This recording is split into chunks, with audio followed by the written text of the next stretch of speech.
Y en este momento nos acompaña en estudio el concejal del Partido Verde, Antonio Sanguino. Le damos la bienvenida, doctora Sanguino. Gracias por estar con nosotros acá en Cable Noticias. Y queremos empezar esta entrevista analizando la elección del nuevo Contralor de Bogotá, Diego Ardila. ¿Cómo la toma usted? Pues a mí me preocupa primero la cantidad de rumores que rodearon la elección del Contralor Distrital.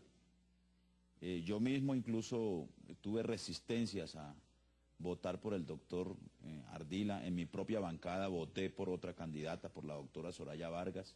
Fui derrotado en mi bancada y también fui derrotado en la elección en el Cabildo Distrital del doctor Ardila.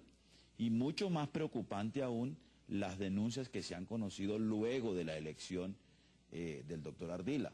Lo que se ha venido conociendo a través de los medios de comunicación que comprometen al doctor Ardila en una suerte de pequeño carrusel con relación a la compra de un predio, de un bien inmueble, con un costo millonario que luego terminó siendo ocupado por un magistrado de la Corte del Consejo de la Judicatura, perdón. Entonces, eso preocupa a la ciudad, preocupa a la opinión pública, preocupa a sectores del Consejo, porque venimos de una Contraloría que ha vivido la crisis más grave en toda su historia, con un Contralor destituido, con un Contralor detenido, y lo que espera la ciudad es una persona, un funcionario que recupere la credibilidad, y eso pasa por la credibilidad del propio Contralor de la ciudad. Por eso yo he citado al señor Contralor a un debate de control político en el Consejo para que nos explique con suficiente detalle su participación o no en estos hechos que han sido denunciados en los medios de comunicación. Porque, repito, esa es una condición sine qua non para que la ciudadanía crea en la Contraloría y crea en su Contralor. Bueno, hagamos un poco de contexto para que los televidentes entiendan un poco de qué se trata todo este escándalo que ha empezado a gestarse sobre el nuevo Contralor de Bogotá, Diego Ardila. ¿En qué consiste toda esta compra irregular de predios? Pues como lo han registrado los medios de comunicación, al parecer el doctor Ardila participó en la compra de un predio, producto de un remate judicial, un predio que le fue rematado a una persona que tenía una deuda bancaria.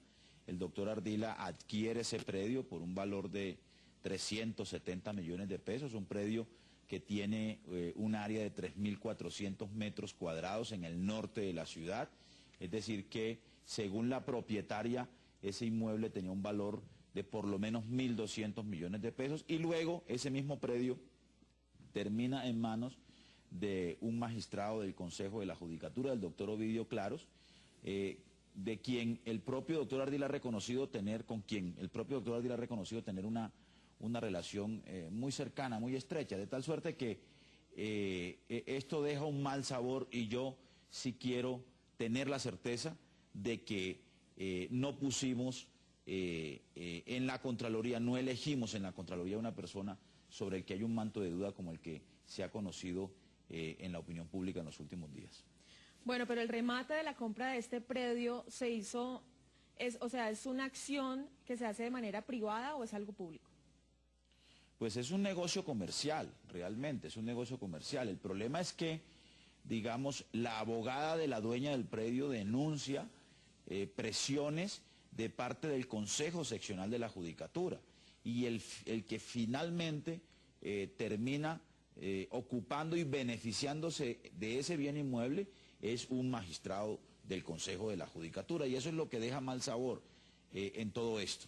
Y para eso es que hemos citado al Contralor, para que nos explique y nos aclare con lujo de detalles qué fue lo que pasó en ese episodio. Seguramente vamos a invitar a la dueña del predio, y vamos a hacer una investigación muy exhaustiva sobre ese tipo de acontecimientos y sobre hechos similares en relación con remates de predios que estuvieran vinculados con una suerte de red de personas que hacen multimillonarios negocios con los remates de los inmuebles y con la compra de los mismos. Bueno, pero si esta acción se hace de manera privada, es un remate que se hace de un predio de manera privada, pues entonces el centro de toda esta discusión no estaría en la compra de este predio en 370 millones o 1.400 millones, sino en la presión que ejercieron sobre la abogada de la otra persona. Sí, pero además porque estamos hablando no de un particular cualquiera, estamos hablando de quien es hoy contralor de la ciudad capital. Ese es el hecho, el agravante importante, que no estamos hablando de un ciudadano común y corriente, ¿sí? Cosa que ya sería grave, porque estamos hablando de que una persona ganó un remate, se lo cede al doctor Ardila, un sobrino de él, el doctor Ardila compra el predio, el inmueble por 340 millones, los vende por 380, pero es un inmueble que vale más de 1.200 millones de pesos o 1.200 millones de pesos.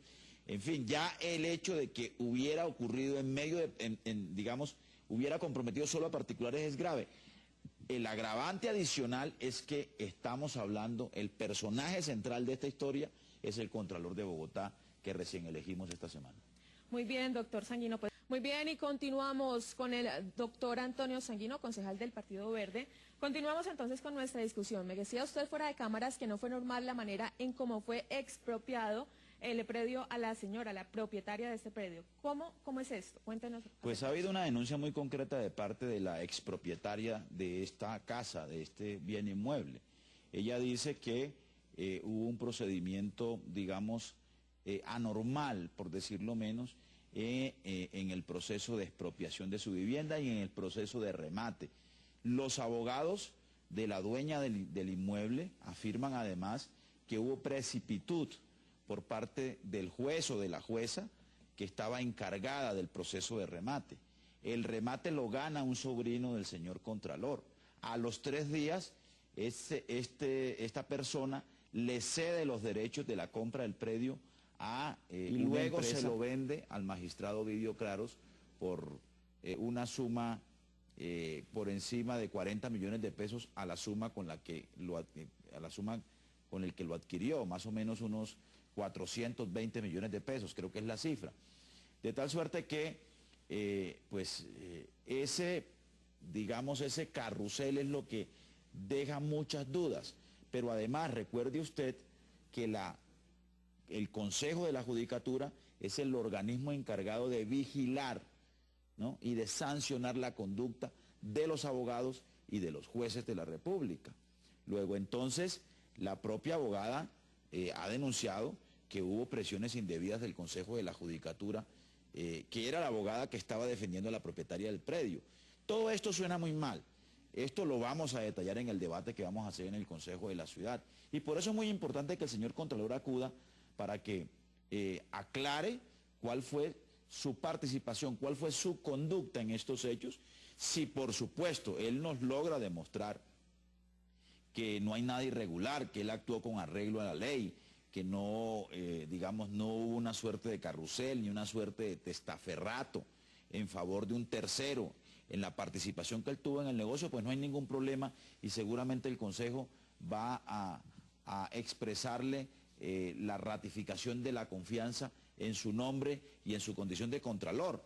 Si no es así, pues vamos a estar en una seria dificultad, en una circunstancia especialmente difícil, que es lamentable y que es triste, sobre todo porque venimos de 4 años de crisis de credibilidad en la Contraloría y en la figura del Contralor de Bogotá.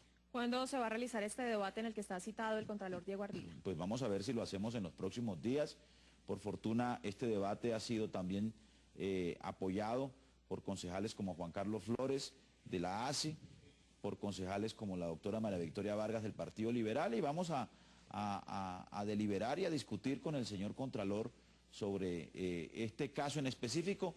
Y lo quiero además anunciar por estas cámaras, quiero indagar si ese hecho en particular en el que está comprometido el señor Contralor es un patrón de comportamiento con relación a los remates de los predios en la ciudad capital.